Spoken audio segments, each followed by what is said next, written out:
Oh, God. This is the first and maybe the last XDN reviews AEW Dynamite. This is the Dynamite, November 23rd.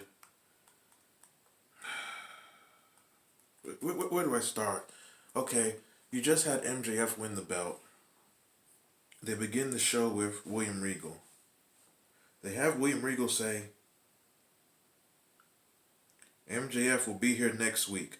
Okay, the stupidity of Tony Khan.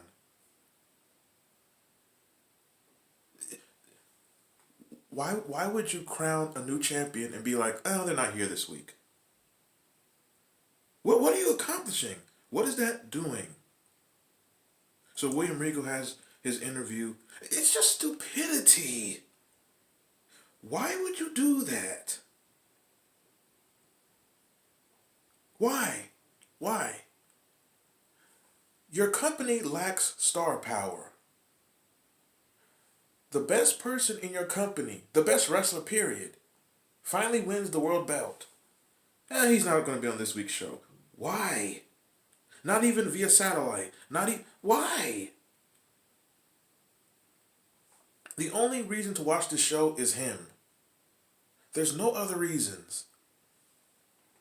There's no other reasons. But of course, in Tony Khan's mind, people don't tune in for characters or storylines. No, they tune in for matches. Yeah, every match has to be 20 minutes with the Domino's commercial after about 3 minutes.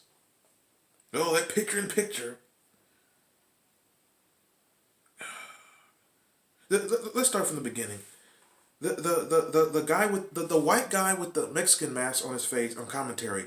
Why does he wear a mask? Nobody knows you. If you took it off, nobody knows you. He looks stupid. These people are marks for themselves. No one knows you. Tony Schiavone's an idiot. Everything with him is great. Every night is the biggest night in our sport fans for the last 40 years. Taz is okay, but it's like Taz used to be a killer. Taz used to be a killer, but he's on commentary sounding like a child sometimes. Why does this company? Why do they always need? Why do you need 3 people, 4 people? There's been time. I think there was a time they had 6 people on commentary once. Why? This whole company was made because we hate Vince McMahon. So they got their own company and did everything Vince McMahon does wrong. This company is TNA. They're in Chicago. Daniel Bryan comes out looking homeless. Moxley comes out doing that weird. What is that weird like body motion that Dean Ambrose always does? What is that? He's moving his shoulders. What is that? It's like this slimy. I cannot stand him. And why is he wearing that loop earring? He's still acting like a fake Steve Austin, fake Terry Funk. They had some drawn out segment. Who cares about Bryan Danielson's drunk father? So anyway, they go to that oh great. Then they go to his wife backstage. She's so overrated. That Swerve Strickland, he's another one. He's another one. He's like the Black Moxley. He does like these weird movements. That Strickland, his gimmick is he's cool. He's not actually cool. His gimmick is he's cool. Keith Lee, he fell off since they took him out of NXT. Then you have some comedy that Orange Cassidy, and he's facing Jack Swagger. Jack Swagger's like 6'5". He's like 240 pounds. He does MMA. And this match is going like an hour. And Orange Cassidy...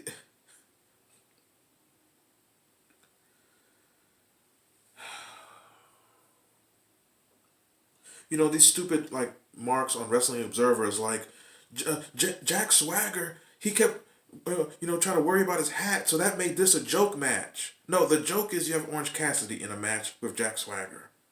These marks are so moronic, and he beats Jack Swagger because that's believable.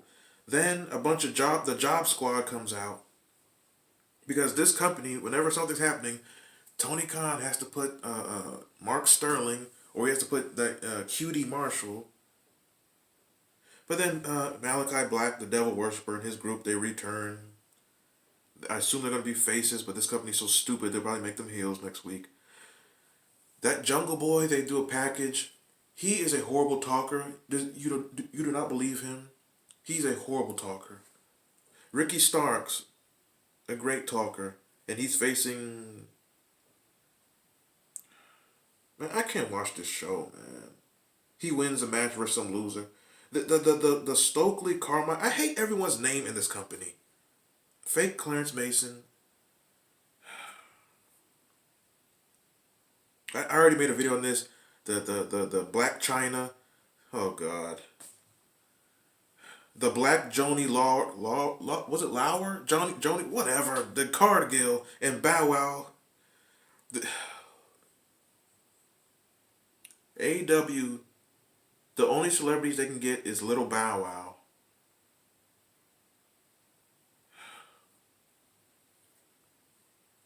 You know, Tony Khan, I used to say he's stuck in like 1998, but now he's stuck in 2000 because he moved past Mike Tyson and Shaq. Now he's on the Little Bow Wow. Well, is AEW Fight Forever? Is that going to come out on Dreamcast now? Now this is the highlight of this show. Omega and the little little Hardy Boy wannabes, they faced Pac and the Lucha whatever. The booze that the Elite got was beautiful. This was a beautiful sight. This was tremendous. This is the best thing this company has done, and it's not even intentional. The crowd made this great. The crowd booed the hell out of these clowns. This was tremendous.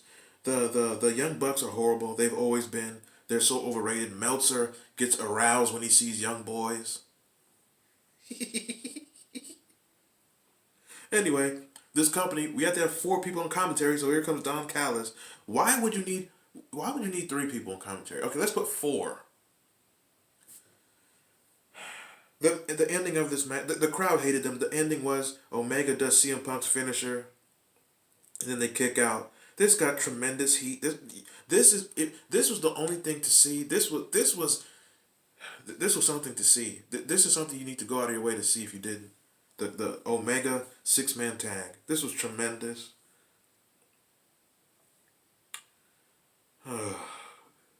Then Moxley's wife is back on the screen. Whatever. Then they have some 80-minute 6-woman, if they are women, tag, skip, who gives a shit. Then what is that little midget tag team that Cornette loves? Not Acclaim. Those fruitcakes were next. What's that little midget team that he loves? They act like it's still the 80s. What is that team? The bald one? The Wheeler? The Cashing Wheeler? Whatever. They were backstage doing some bullshit babyface compliment promo, which never gets over. Why? This is wrestling. I don't want to hear compliments. I want to see somebody get killed. Then Billy Gunn and his bathhouse boys come out. This bunch of rainbow homo energy. This company is disgusting. Keep pushing agendas. Then the TNA stable. Jeff Jarrett is on my TV again. The crowd starts chanting, I think FTNA, PG. This company is TNA, so the crowd saying FTNA, AEW is TNA 2.0. Then Chris Jericho, old man Jericho with the dented, caved in chest, he fights some Japanese cab driver. Who cares? Why does this company think you care about Japanese wrestling? This company draws 800,000 viewers. Why do they think you care? Or who is this person? Tomohiro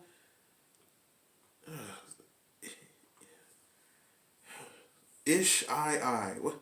Who is this? And I don't care. I don't care if they dug up Masawa. I don't want to see Japanese wrestling. I'm like Vince Russo. I'll pay more to get Mexicans and Japanese off the card.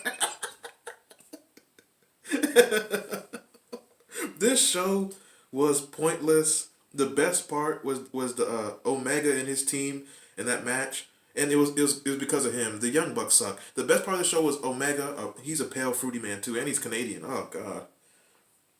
But the crowd reaction, everything else in the show was pointless. the biggest star you have, the best talent you have is not on the show. Why? If people tune this show might get a good rating, and the reason was because MJF and they did not have him. This company sucks, and I hope they die like the XFL. But I hope The Rock doesn't bring it back.